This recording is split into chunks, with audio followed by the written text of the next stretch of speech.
A wise man once said, everyone has a plan until you're punched in the mouth. Thinking ahead can only get you so far. The rest is down to you if you have the courage to take a risk. Here is Mike Tyson. These boxers didn't think he was much of a threat until they faced him in the ring. Fighter when you can't get off punches. A shot, he may not get up. Both are stumbling around. Why was Mike Tyson one of the scariest fighters in history? What happens when you mess with the legendary Iron Mike Tyson? At his peak, Tyson was the Undisputed World Heavyweight Champion, and he ruled the ring, taking down anyone who challenged him. Uppercut, and Marvis is hurt.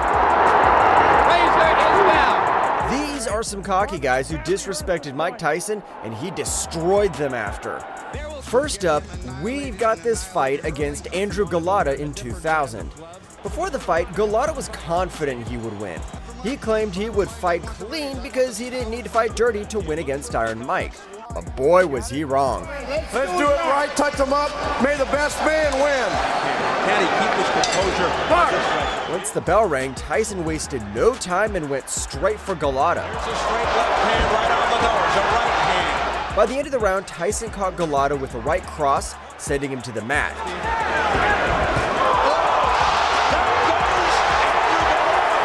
It looked like Golota was caught off guard rather than hurt as he cushioned his fall with his hands.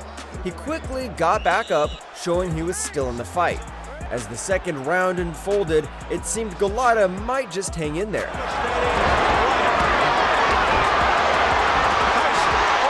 Especially since Tyson was known to tire out in the later rounds. Golota landed a few good punches, but Tyson was aiming for a knockout. Despite a few tense moments, Tyson held the upper hand. But then something unexpected happened. Between the second and third rounds, Golota decided he couldn't continue and walked out.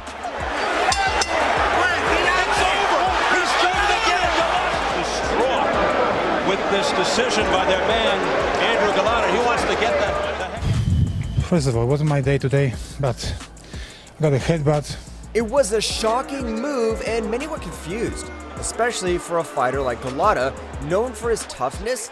This just shows how much fear Tyson instilled in Golota. Next, we've got his comeback fight against Peter McNeely. The comeback of Mike Tyson to the boxing ring was something everyone was excited about. The big question on everyone's mind was, what does Iron Mike have after being away for so long? Before the fight, McNeely was very cocky, convinced that Tyson was out of practice. When the fight kicked off, McNeely charged at Tyson, trying to push him to the ropes, but messing with Tyson? Not a good idea. Advertise comes right at Mike Tyson. Down McNeely, seconds into the first round. Tyson floored him with a right hook, a preview of what was to come. Even with McNeely's efforts to bounce back, Tyson landed another devastating uppercut. Tyson with a left hook, a right uppercut, down goes McNeely again. The chaos that ensued saw McNeely's corner jumping into the ring, leading to his disqualification. McNeely wasn't quiet about it, promising a comeback, but the night belonged to Tyson. The knockout victory proved that Tyson was back in action. But we can't forget how wild things got in his fight against Lou Savarese in June 2000. "I'm gonna shock the world," Savarese said before the big fight. Barely 20 seconds into the match, Tyson landed this epic left hook that sent Savarese tumbling down. Mike's only got one speed. It's fast forward. Within seconds. Yes, it's a good left hook. He gets full leverage into that, really gets all his power. Savarese was up again, ready to keep the fight going, but Tyson was like a storm, relentless. Another big left, it's going to be stopped. And he still wants to attack him, and John Coyle, I think he understood it. The fight is over. The ref, John Coyle, jumped in, trying to call a timeout to protect Savarese, who was clearly in a tough spot. But Tyson, caught in the heat of the moment, didn't let up and even accidentally clipped the ref, sending him stumbling. Once things settled down a bit, and after some confusion about what was going to happen next, Tyson was declared the winner by a technical knockout. Savarese looked confused, like he couldn't quite grasp why the fight was stopped so suddenly. Now let's look at Tyson's amazing comeback against Clifford Etienne in 2003. Before the fight, Etienne was cocky. He said, "I have nothing against Mike. As a matter of fact, I like Mike as far as respect, but as far as him making decisions and thinking everyone's going to kiss his behind, that's wrong. That's bad. I'm not a gopher." In 2003, Mike Tyson returned to the ring in Memphis, knocking out Clifford Etienne in 49 seconds. The fight was aggressive from the start, with Etienne quickly hitting the mat and then standing to land a hit on Tyson. For everything right here. And down they... But Tyson's retaliatory flurry ended with Etienne knocked down, prompting a quick count out by referee Bill Clancy. Boom, straight, boom, just like the one. It wasn't Tyson's quickest knockout, but it ranked 5th in speed, proving Tyson still got it. Following losses to Danny Williams and Kevin McBride over the next couple of years, Tyson chose to retire, opting for a dignified departure from the sport where he had been a heavyweight icon. We can't forget to mention Tyson's WBA title fight against Bruce Seldon, though. Before the fight, Seldon said he planned on keeping the championship, but Tyson would prove him wrong. After securing the WBC belt, Mike Tyson was looking for more glory, eyeing the WBA title next. Still, Bruce Seldon wasn't just any fighter. He was at the top of his game and seen as a solid match for Tyson. When fight night rolled around, Tyson wasted no time. He dove right into the action with his signature aggression, landing heavy hits on Seldon, who looked more like he was caught in a storm than a boxing match. Look how he stands straight up there. Now that's not... Tyson's punches were so spot on, even the referee seemed a bit lost at moments. Unsure if Seldon was down for the count or not, Seldon tried to get back on his feet, only to take another fierce left hook from Tyson and hit the mat once more. Back comes Seldon. All right, now Mike's coming in. He senses the kill. There's the left hook. Bruce goes back to the ropes and down. This time, the ref counted him out, and just like that, Tyson claimed a swift victory. The whole thing lasted barely over a minute, and while some of the crowd cried foul, calling it a fixed match, it looked more like Tyson's power and speed were just too much for Seldon. Seldon himself admitted after the fight that he underestimated just how hard and fast Tyson could hit.